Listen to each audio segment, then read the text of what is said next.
Hey guys, welcome back to the channel. We got our latest team of the week, and I just want to go through all the players and whatnot like we normally do. We'll talk about some other things as well. If you haven't subscribed to the channel already, daily NHL content as well as PGA 2K21, MLB, as well as Madden, which is coming shortly. We'll talk about that in just a little bit. So let's go over the team of the week. We've got the 99 overall Elias Pettersson, who is, I mean, guys, they're 99 overall, so I can only really talk about what's different. I mean, their builds and whatnot, but Pettersson is always one I like to discuss because I personally, he's on like my least favorite card list, or the ones that I perform the worst with, and that doesn't apply to everyone. Obviously, he's a fantastic card, but 6'2", 176. The problem isn't his height, it's his weight. He plays really slender, and I find that he gets knocked off the puck. It's almost as if he has a lot less balance than the stat actually indicates. Let me know if you think or if you agree or disagree in the comment section down below, but just something I've always thought about. But regardless, stat-wise, one of the best left-handed cards in the game.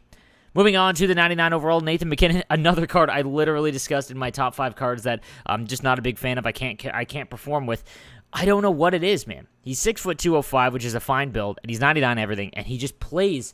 I don't know what it is about Nathan MacKinnon cards. Again, let me know what you think, if you play well with him or not. I did the video, and he was like, I think he was my #1 card that I cannot perform with, and I got a ton of people agreeing, so I don't know if it's just in my head, but regardless, stat-wise, perfect. You know, nothing else you can say here. Moving on to the 99 overall, Jakub Voracek. I don't get to use Voracek cards very often just because, you know, he's not as high-end as he used to be, so he doesn't receive those high-end cards nearly as often, but 6'2", 214 is damn near perfect when it comes to build. His stats are all fantastic across the board. He is one of the best left-handed cards in the game with that build, size, speed, and shot, so you can't go wrong with him if you're looking for a high-end left-handed winger card. Moving on to the 99 overall, Ryan O'Reilly, 6'1", 216. I mentioned this in a prior video as well. Ryan O'Reilly cards throughout the entire year are some of my favorite in the bottom 6. And I know Hockey Ultimate Team doesn't really translate to how real hockey is played. You want to just have the most skilled players at every position. But early on in the year, this is going to be more for an NHL 22 thing. Ryan O'Reilly cards are fantastic early on because he's going to have some of the best face-offs in that card, regardless of the rest of his stats, as long as his speed is somewhat in line. I'm talking about at launch with base cards and whatnot.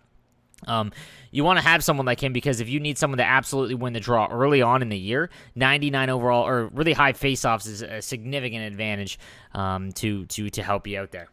Then we've got the 94 overall, Joe Pavelski, one of my favorite players in real life. He had a heck of a game for the Stars the other night, and stats are fine, but under 6 foot, Pavelski cards are just cards that I just don't really ever have significant performance with. I would love to try him out at the beginning of the year next year to see if he has abnormally high hand-eye usually early on. I'm curious to see what we could do if you put him at center because he does have 96 faceoffs. So I'm a big proponent of having my center have really high hand-eye, just something I look for because you rip shots from the point, tipped on, just another way to score. Then we've got the 96, Denis Gurianov. Man, he is having a breakout in these playoffs, and if he continues it up and he gets a high-rated card next year, he's going to be a force. 6'3", 200. You really can't complain at all with him, and like I said, going into next year, his card could be fantastic early on if he gets, some love. Moving on to the 94 overall, Jonathan Drouin, Montreal's best offensive player, in my opinion. 6 foot, 203, not bad in terms of build. This card specifically, good for anyone that needs a cheap, low 94 card because we're at the very, very end stages of the game, but you're still trying to, make a team, try and build it up from the base card, learn the market, things like that, learn what other cards play like builds-wise. This is a good card to try out because normally he does get a lot of love. Then we've got the 99 overall, Braden Point. I would try this card out if I was someone who is still trying to adjust to the game because some players can use smaller cards off the rush if they don't control time on attack. If you're not someone who has a lot of vision in NHL, you can use smaller players, which sounds weird, but because they do tend to be a tiny bit quicker. Not a whole lot. I mean, the big guys still have 99 skating and feel it, but if you're someone who scores off the rush and make those quick cuts, these kind of cards are something good to try out. Then we've got the 89 overall Nick Suzuki, same kind of thing. I'm glad to see Nick Suzuki getting some love, but 5'11", 183 with decent stats. If you have just started the game, these are the kind of cards to watch out for. Someone that has high speed and decent shot, regardless of size, just to try the game out, but hard to avoid it for anything else. Then we've got the 96 overall Reed Boucher, almost identical, 5'10", 195. Has fantastic stats. You really can't complain at all. It's just anyone under around 6 foot is going to be a really tough card to go up against, just because, or sorry, tough card to use, because you're just going to get bumped off the puck and you're not going to be able to get the puck back against something I've discussed all year long, and I'm hoping it changes in at 21. Then we've got the 99 overall Adam Beckman. Great build at 6 foot, but that 168, this card's going to play a lot like Elias Pettersson. If anyone tries out this card, let me know what you think of him. As, again, the really slender guys, I just feel it has an impact on how the game plays and whatnot. And, again, I'm curious to see what you guys think. Then we've got the 98 overall Garrett Rowan. His player picture looks like he's a coach. But fantastic stats. But, again, 5'8" is just... We're not in the era anymore of the fast skaters. I remember playing Hut in like NHL 16 and even 17, where just having the small guys, you could just rip around, and it's really gone away from that. You're at such a disadvantage, but I kind of want to do a really small build team at the end of NHL 20 just to see what it's like and see if you can get the hang of it or if there is any advantages at all. But this card would be a pass. Moving on to the defense, probably a Norris candidate in the next few years. 6 foot 170, again, really slender, but 99 everything. You can't complain. I love Miro Heiskanen in real life, and this is a fantastic left-handed defenseman card. I'm curious to see if the slender guys on defense still play. But again, if you get to use a Miro Heiskanen card, let me know in the comments section down below. Then we've got Alex Pietrangelo, one of the best right-handed shot defensemen in all of Hut and, well, real life. 6 foot 3, 210. That is the perfect build for a defenseman. You want someone big that can deny zone entry, and 99s across the board, essentially. Other than slap shot accuracy is a fantastic way. If you can't afford the master side item, look for this one.